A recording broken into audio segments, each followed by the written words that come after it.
The wandering albatross is the largest flying bird on Earth. Tip to tip, its wingspan stretches 3.7 meters. About 12 feet, it is magnificent, it is the reigning champion, and it is the absolute limit of what modern biology can launch into the sky. Now double that wingspan, then add another meter, 7 meters, 24 feet, wider than the wings of an F-16 Fighting Falcon, enough to cast a shadow over a city bus. And here's the part that breaks your brain. The bird attached to those wings weighed between 22 and 40 kilograms, somewhere between 48 and 88 pounds, less than a golden retriever. 25 million years ago, this thing was real. It flew. And for over 50 million years, its family owned every ocean on the planet. Meet Pelagornis sandersi, the largest flying bird ever recorded.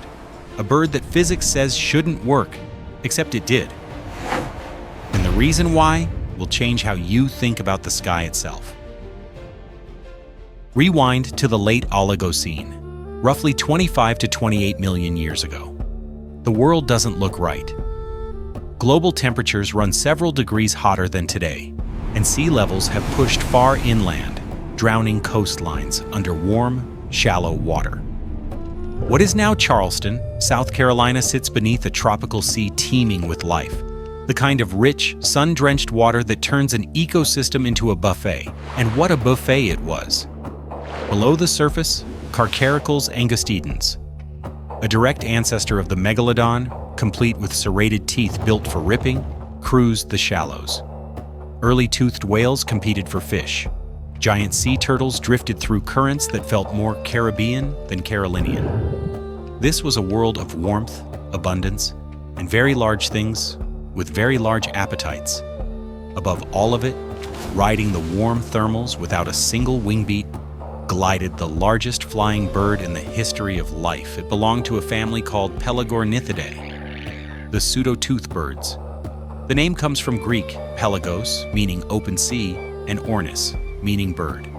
They had been around for over 50 million years, appearing almost immediately after the dinosaurs vanished, as if evolution looked at the empty sky where pterosaurs used to be and thought, I can fill that. And here's the detail that catches even paleontologists off guard. The latest phylogenetic analyses, published as recently as 2024 and 2025, place the closest living relatives of these titans in the order Anceriformes. That's ducks, geese, swans. The largest flying bird that ever lived was, in the most technical sense available to modern science, a giant ocean-going duck. A duck that conquered every ocean on every continent. Fossils from Oregon to Antarctica, Chile to Morocco. For 50 million years, nothing in the sky challenged its family's reign. And then something changed. Not in the water, not on land, in the air itself. The numbers for Pelagornis sandersi don't behave the way numbers for a bird should behave. Start with the wingspan. Researchers used computer modeling calibrated to the exact millimeter by millimeter measurements of the preserved wing bones. The result, 6.06 to 7.38 meters. That's 20 to 24 feet depending on the reconstruction. Twice a wandering albatross. Roughly the length of a city bus. Equivalent to 4 average adults lying end to end on the ground. Lay that wingspan flat against a 2-story building and it covers the full height with room to spare. And wider, meaningfully wider, than the wing surface of an F-16 Fighting Falcon. A biological aircraft that predated the concept of aviation by 25 million years. Now the number that makes the wingspan feel impossible. Weight, 22 to 40 kilograms, between 48 and 88 pounds. A medium-sized dog, a large Thanksgiving turkey, a 10-year-old child, attached to a wingspan that could shade a parking space. For perspective, consider Argentavis magnificens, the giant raptor of Miocene South America, often cited as the largest flying bird. Its wingspan reached 5.5 to 6 meters, which is enormous, but it weighed between 70 and 80 kilograms. Pelagornis sandersi was wider and weighed roughly half as much. Evolution didn't just scale up an existing blueprint. It reinvented the concept of what a flying body could be. The engineering secret was in the bones, ultra hollow. with walls only a few millimeters thick, thinner than a credit card. These weren't simply empty tubes. They were filled with air sacs that connected directly to the respiratory system, turning the skeleton into an extension of the lungs. Every breath cycled air through the bones themselves. The entire airframe doubled as breathing apparatus. The trade-off was absolute. This skeleton could support the smooth, continuous loads of gliding, but it was fragile in a way that would have consequences. Consequences we'll get to when we talk about what happened when this bird tried to flap. Standing on the ground, Pelagornis sandersi rose to 1.5 to 1.8 meters, between 5 and 6 feet, eye to eye with an adult human. But the legs were short, thick, ungainly. This was not a creature of the land. Every proportion screamed sky and sea, nothing in between. But the wingspan was just the beginning of the engineering problem. Then there's the beak, which is where things get genuinely unsettling. Over 40 centimeters long, more than 16 inches, longer than a human forearm, and lined with what appeared to be teeth, rows of sharp, interlocking, precisely spaced teeth, running the full length of both jaws. They looked like teeth. They functioned exactly like teeth. They were categorically, absolutely, in every technical sense, not teeth. Birds lost their real teeth tens of millions of years ago. Teeth are heavy, and heavy doesn't fly. So Pelagornis did what evolution does best. It found a workaround. Bony spikes, called pseudoteeth, grew directly from the jawbone itself, then were sheathed in a razor-sharp layer of keratin called the rhamphotheca. Not enamel, not dentin, bone and keratin. A weapon system built from scratch using spare parts. And they weren't arranged randomly. 3 distinct size classes, positioned with architectural precision. The largest spikes sat evenly spaced along the jaw, functioning as primary puncture anchors. The initial hold on a thrashing fish. Between them, medium and smaller spikes filled every gap. When the beak closed, the upper and lower rows interlocked like the bars of a cage. Anything caught inside, a fish, a squid, a hand-sized crustacean, was locked in with 0 clearance and 0 chance of escape. But the truly staggering discovery came in 2018, when researchers used micro-CT scanning and histological analysis to understand how these pseudoteeth actually grew. What they found rewrote assumptions. The genetic signaling pathways that directed the formation of these bony spikes weren't new. They were ancient. The same deep homology networks that once produced real teeth in the jaws of Pelagornis's reptilian dinosaur ancestors. Those pathways had been dormant for millions of years, and then, in the beak of a seabird, they switched back on. These weren't just fake teeth, they were ghost teeth. Echoes of dinosaur ancestry reactivated in a bird that was technically related to a duck. Let that settle for a moment. The hunting method matched the hardware. Pelagornis sandersi was a surface snatcher. It flew just centimeters above the wave tops at approximately 60 kilometers per hour, 37 miles per hour, faster than Usain Bolt at full sprint, and dragged that 40-centimeter beak through the surface layer, snagging anything unlucky enough to be swimming near the top. Fish, squid, anything that broke the waterline became a meal. It never dove. It couldn't. Too light, too buoyant, too fragile for any kind of submersion, and it didn't need to. Grooves on the fossil skull near the eye sockets indicate the presence of salt-excreting glands, biological desalination hardware that allowed it to drink seawater and expel the salt. This bird could stay at sea for months. No fresh water, no land, just open ocean, warm wind, and an endless conveyor belt of prey skimming beneath the surface. So to recap, giant ocean duck, reactivated dinosaur ghost teeth, can skim waves faster than the fastest human who ever lived, lives at sea for months on nothing but salt water and raw fish. Evolution was absolutely unhinged, all of which raises one enormous question that the numbers can barely answer. How did any of this actually stay in the air? The secret to flying at 7 meters of wingspan and 30-odd kilograms of body weight is deceptively simple. You don't flap, or rather, you almost never flap. Pelagornis sandersi was a master of dynamic soaring. a flight technique that exploits a quirk of ocean physics.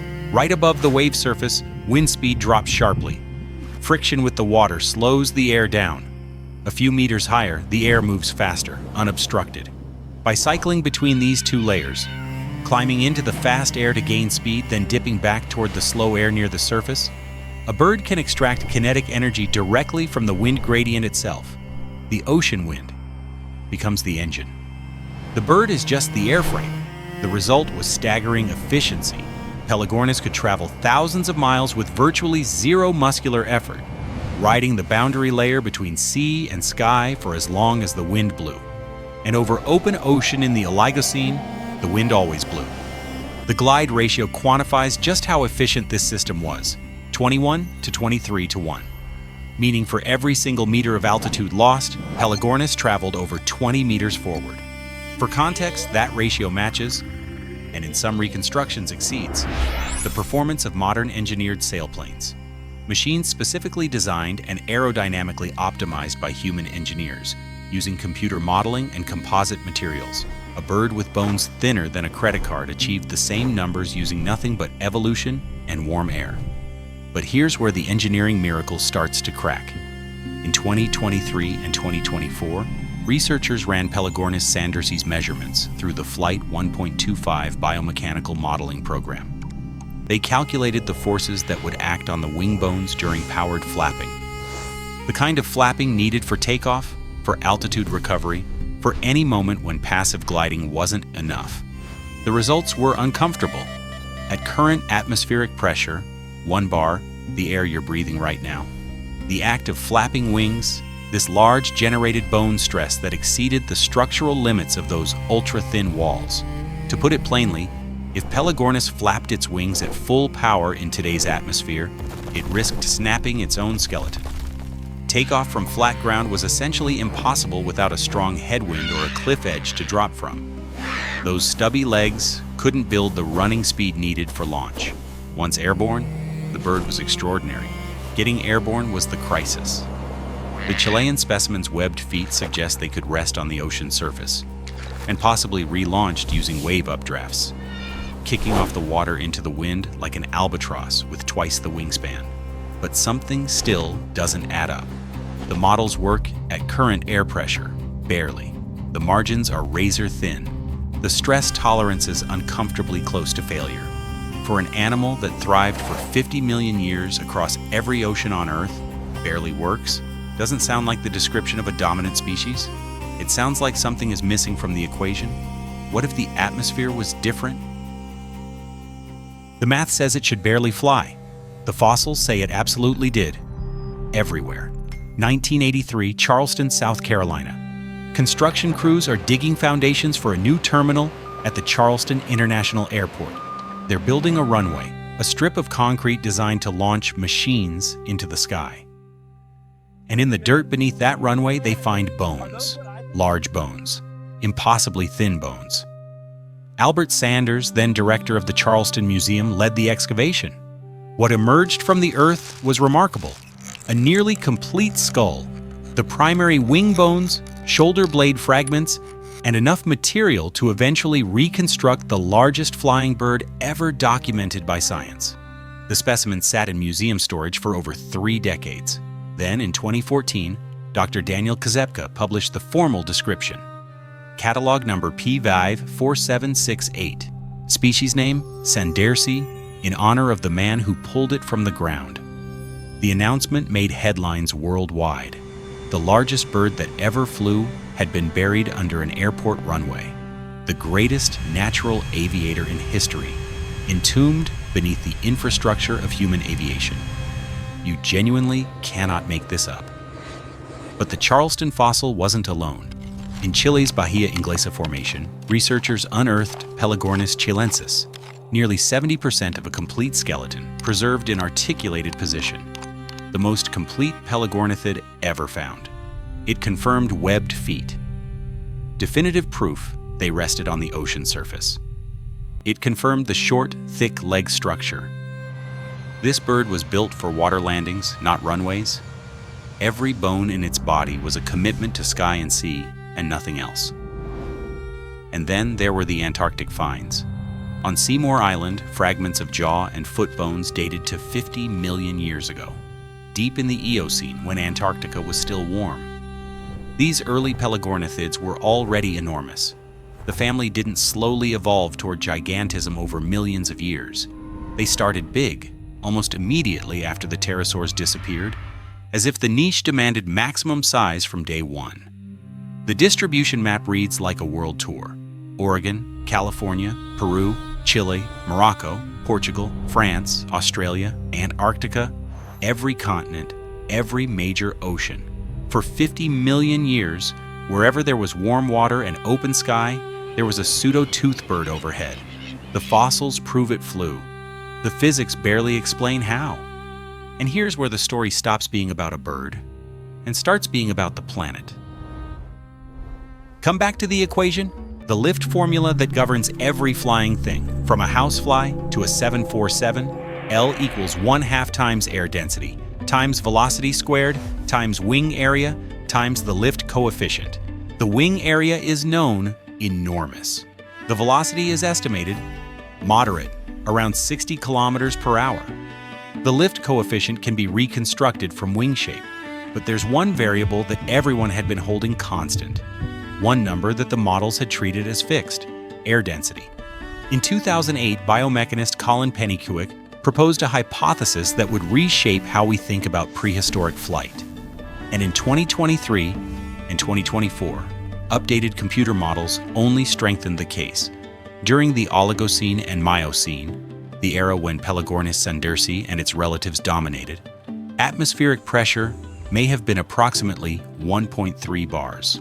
Not 1 bar like today, 30% denser, 30% more air molecules per cubic meter, 30% more lift generated per square meter of wing surface, 30% less effort required per kilogram of body weight. At 1.3 bar, the razor-thin margins disappear. The bone stress calculations drop well within safe limits. Takeoff becomes feasible. Sustained flight becomes effortless. The sky, thicker and heavier with air, was physically holding them up. The atmosphere wasn't today's atmosphere. The physics of flight weren't today's physics. The sky was built for giants. And then, slowly, over geological ages, it stopped being built for them. Around 2.5 million years ago, the Isthmus of Panama finished closing.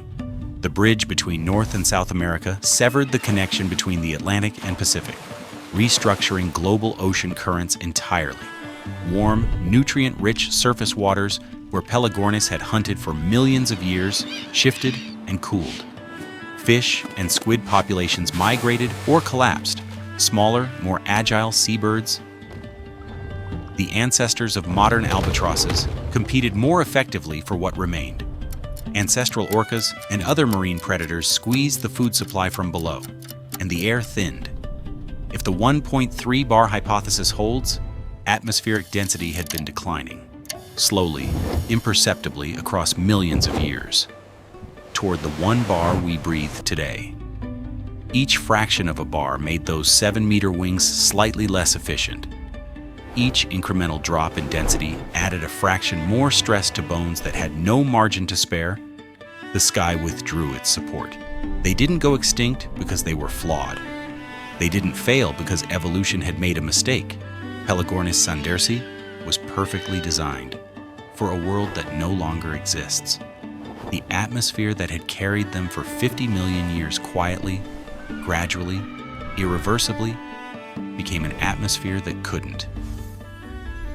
50 million years, every ocean, every continent, the longest dynasty of flying giants in the history of life on Earth. Today, the wandering albatross glides over the same waters, the same Pacific, the same Atlantic, at half the wingspan. 3.7 meters where there were once 7. It is beautiful. It is the best the modern sky can support. And it is a pale echo of what those oceans once carried overhead. Pelagornis sandersi is not just the largest flying bird ever recorded. It is proof that the rules of flight are not permanent. They are written by the atmosphere, and the atmosphere changes. What flies today might not have flown then. What flew then cannot fly now. The sky has a say, And yes, for the record, the largest flying creature in the history of birds was technically a giant duck, with reactivated dinosaur ghost teeth that could outglide a sailplane and weighed less than your dog. Nature was showing off, and for 50 million years, the sky let it. If you could witness one flight of Pelagornis over the ancient ocean, what do you think it would have looked like? Let us know in the comments. And if this video made you look up at the sky a little differently today, like, share, and subscribe. There are plenty more impossible creatures where this one came from.